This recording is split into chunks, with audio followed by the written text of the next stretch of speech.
विलिनीकरणाच्या चर्चेत फडणवीस कुठेच नव्हते असं शरद पवार म्हणाले। त्यामुळे फडणवीसांना यावर बोलण्याचा अधिकार नाहीये असंही पवारांनी खडसावलंय। विलिनीकरणाची चर्चा जयंत पाटील आणि अजितदादांसोबत होती असंही शरद पवार म्हणाले।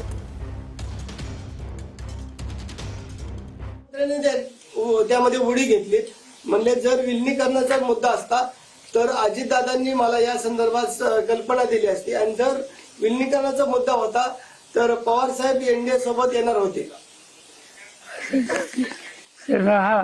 माझा उल्लेख करण्याचा काय अधिकारी समजले या सगळ्या चर्चेत ते कुठेच नव्हते। त्यावेळी त्यांना भाष्य करायचा का अधिकारी व्हायचे। पवार साहब, यही सवाल जो है हिंदी में है, मर्जर को लेके, विलय को लेके लगातार बात चल रही थी आप लोगों के बीच में, और अब जो कि दुखद घटना हुई है।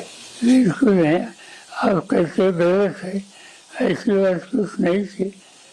हमारे साथी जयंत पाटिल और अजीत दादा कुछ इशू पर वार्ता करते थे, इससे ज्यादा कुछ